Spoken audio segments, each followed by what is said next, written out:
కడప జిల్లా మున్సిపాలిటీ పరిధిలోని జిల్లా పరిషత్ బాలికల ఉన్నత పాఠశాలలో బుధవారం విద్యార్థినులకు అందిస్తున్న మధ్యాహ్న భోజన పథకాన్ని ఎంపీడీఓ మల్లీశ్వరి పరిశీలించారు. విద్యార్థినులకు అందిస్తున్న భోజన మెనూ గురించి ఆ పాఠశాల ప్రధానోపాధ్యాయుడు వెంకట్రామిరెడ్డిని అడిగి తెలుసుకున్నారు. విద్యార్థులకు మంచి పోషక విలువలతో కూడిన భోజనాన్ని అందిస్తున్నారా లేదా నాణ్యమైన భోజనాన్ని విద్యార్థినులకు వడ్డిస్తున్నారా అన్న విషయాలపై ఆరా తీశారు. అనంతరం విద్యార్థినులతో మాట్లాడుతూ ప్రతిరోజు మీకు అందించే భోజనం నాణ్యమైనదిగా అందిస్తున్నారా లేదా అని అడిగి తెలుసుకున్నారు. పాఠశాలలో విద్యార్థినులతో పాటు వారు కూడా భోజనాన్ని ఆరగించారు. అనంతరం పాఠశాలలో విద్యార్థులు నీరు తాగేందుకు ఏర్పాటు చేసిన శుద్ధి జల యంత్రము గత 2 వారాలుగా మరమ్మతులకు నోచుకోవడంతో శుద్ధి జల యంత్రాన్ని పరిశీలించి సాధ్యమైనంత త్వరగా విద్యార్థినులకు స్వచ్ఛమైన నీటిని అందించాలంటూ ప్రధానోపాధ్యాయులకు సూచించారు. పాఠశాల మరుగుదొడ్లను పరిశీలించారు. అక్కడే ఉన్న బాలికల హాస్టల్ను కూడా వారు తనిఖీ చేశారు. బాలికల హాస్టల్లో ఎంతమంది విద్యార్థినులు ఉన్నారు, ఒక్కొక్క గదిలో ఎంతమంది విద్యార్థినులు ఉంటారు అన్న విషయాలపై ఆరా తీశారు. అనంతరం బాలికల హాస్టల్లో ఉండే మరుగుదొడ్లను పరిశీలించి ఒకంత అసహనం వ్యక్తం చేశారు. అలాగే మరుగుదొడ్లకు ఆనుకొని డ్రైనేజీ కాలువ మురికి నీరు చెత్తతో నిండి ఉండటానికి చూసి ఒకంత ఆగ్రహం వ్యక్తం చేశారు. హాస్టల్ వార్డెన్ సెలవుల్లో ఉండటంతో వారికి ఫోన్ చేసి ఒకంత అసహనం వ్యక్తం చేశారు. డ్రైనేజీ కాలువలో అక్కడే పేరుకుపోయిన చెత్తను సాధ్యమైనంత త్వరగా శుభ్రం చేసుకుని త్వరితగతిన చర్యలు తీసుకోవాలని వారు సంబంధిత అధికారులతో ఫోన్లో మాట్లాడారు. అనంతరం ఆ పక్కనే ఉన్న చిన్నపిల్లల బాలికల హాస్టల్ను కూడా వారు తనిఖీ చేశారు. మరుగుదొడ్లు మరీ దుర్వాసన వెదజల్లుతున్నాయని, చిన్నపిల్లలు ఎలా ఇక్కడ ఉంటారని హాస్టల్ సిబ్బందిపై ఆగ్రహం వ్యక్తం చేశారు.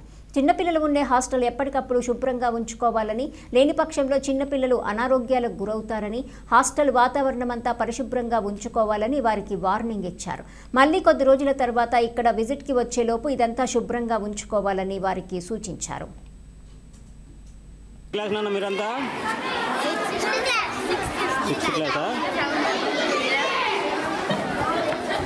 గుడ్డు లేవు మీ ప్లేట్లలో తిన్నారా?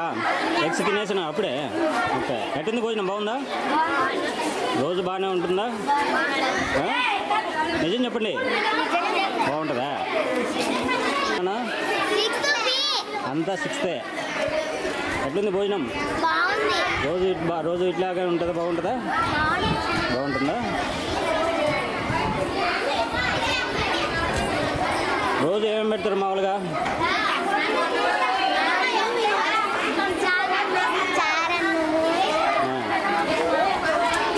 సోమవారం ఏం పెడతారు? ఐడియా ఉందా? ఏం పెడతారు?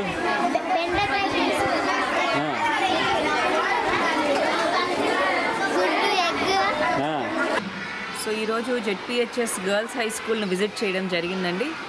ఇక్కడ మధ్యాహ్న భోజనాన్ని పరిశీలించడం జరిగింది. మధ్యాహ్నం భోజనంలో మెనూ ప్రకారమే భోజనం పెట్టారు. పిల్లలు కూడా బాగుందని చెప్పారు. నేను కూడా టేస్ట్ చేసి చూశాను. మెనూ అంతా బాగుంది. వాటర్ ఒకటి కొంచెం ఇష్యూ ఉంది. దానికి సంబంధించి వాటర్ ఫిల్టర్ పాడైపోయిందని చెప్తున్నారు హెడ్ మాస్టర్ గారు. అది త్వరగా రిపేర్ చేపిస్తారని చెప్పారు. అదేవిధంగా ఇక్కడ ఉన్నటువంటి బాలికల హాస్టల్ విజిట్ చేయడం జరిగింది. అక్కడ కొన్ని చోట్ల వెనకాల సైడ్ అట్లా చెత్త అంతా పేరుకుపోయింది. వాటిని మున్సిపాలిటీ వాళ్ళకి చెప్పి సత్వరమే క్లీన్ చేపిస్తున్నాము. అక్కడ డ్రైనేజీ కూడా ఒకటి ఉంది. దాన్ని కూడా ప్రతిరోజు లేదా వీలైనంత ఫ్రీక్వెంట్గా క్లీన్ చేయించి పిల్లలకి ఇబ్బంది లేకుండా చూస్తాము.